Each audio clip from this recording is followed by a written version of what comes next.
Hi and welcome back to Joey Sewy. My name's Jo and today we're going to dye some stuff.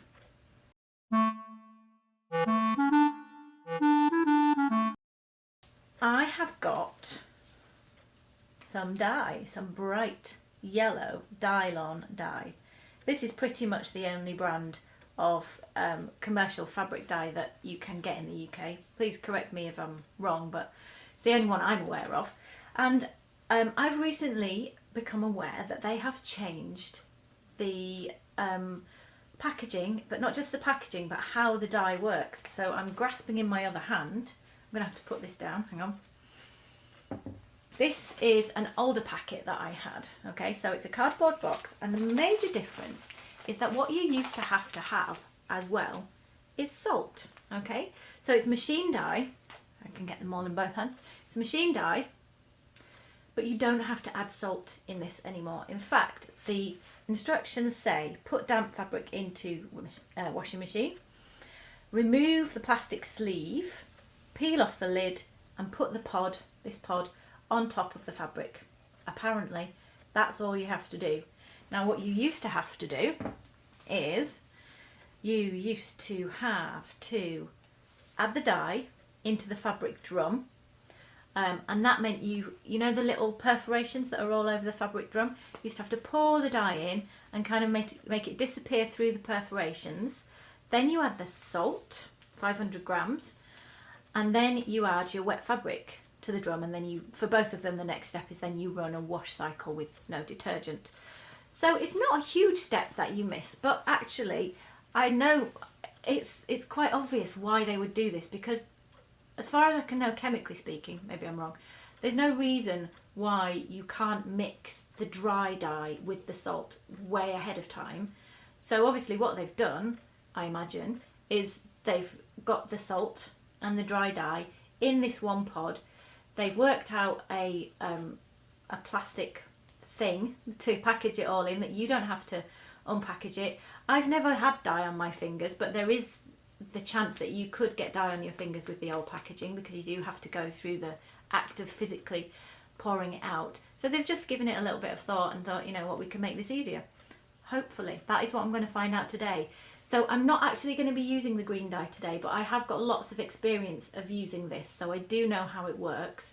But you won't get to see the green colour today, because I don't want green today, I want yellow. So what am I dyeing?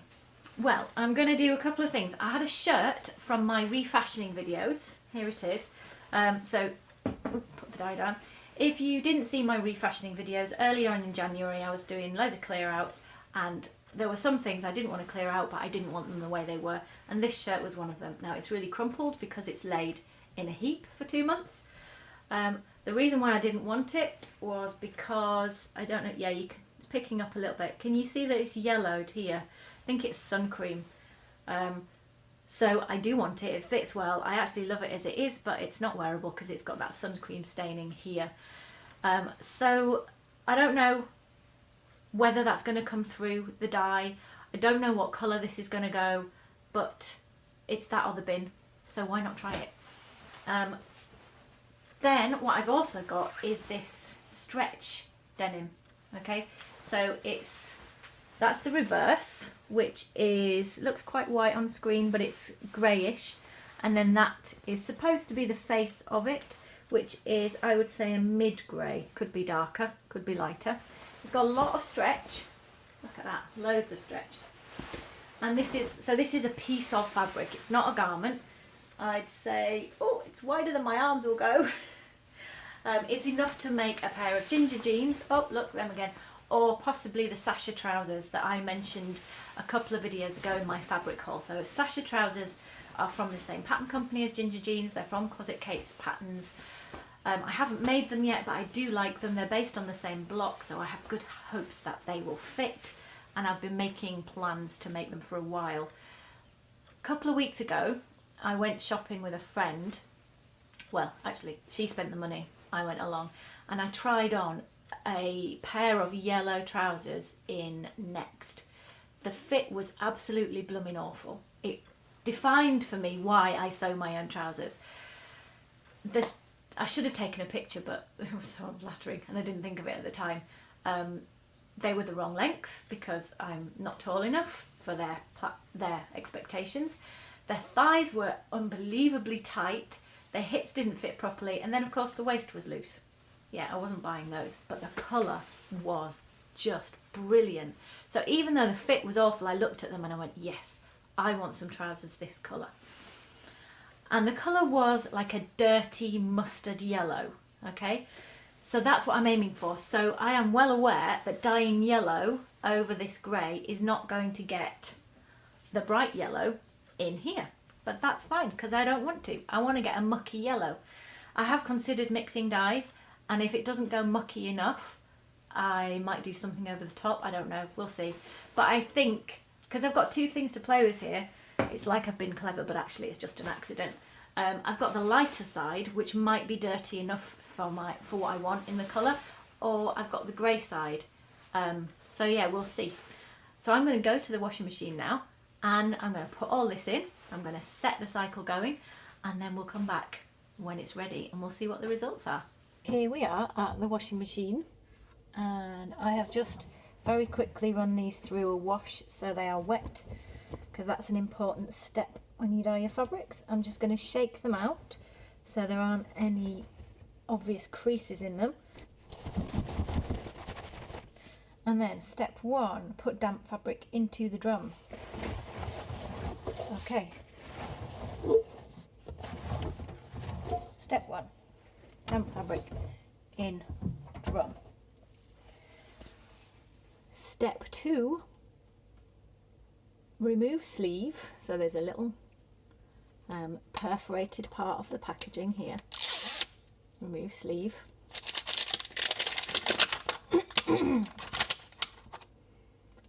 Peel off the lid.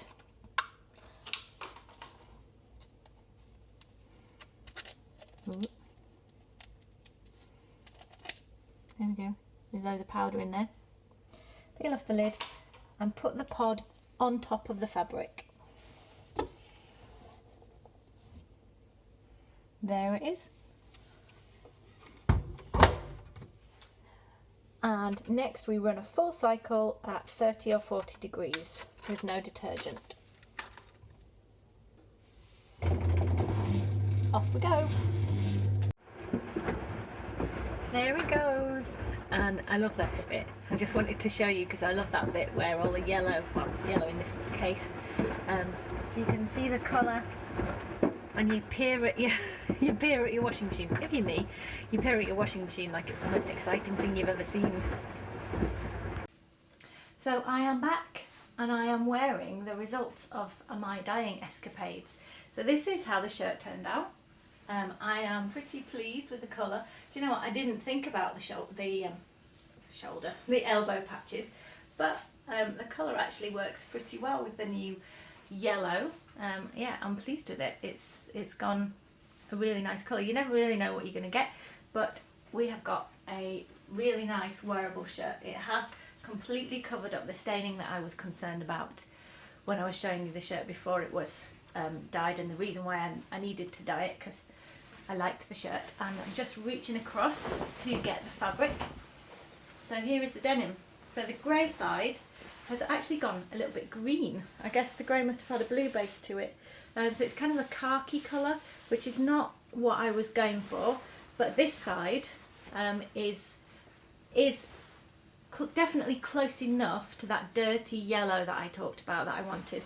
It's maybe a little bit more lemony than mustard, but it's good enough for me to make the trousers. I wanted to use it as a toile, and if I'm still not 100% sure about the colour, I can have a play with some more dye afterwards. Hey, why not? Let's just keep dyeing it. But yeah, I can always have a play with it, but I think, don't think I'll be doing double yellow. Well, you never know. Trousers, but yeah, I'm pleased with that. The results are pretty good. It's turned out. What did happen, the eagle-eyed among you, I don't know how quick. Are you looking at my boobs? Nah, you're not, are you? Anyway, let's not go there. There's some stain in there, and even more so on the cuff there. So I haven't just been a scruffy urchin while I put my shirt on. And there on the fabric. They came out of the machine like this, and to be honest, I didn't notice until I came to iron them, just for you guys, to wear them, to show you them at the end of this video. So they got washed, they got dried, and then when I ironed them, I noticed that and I was like, oh, flipping heck.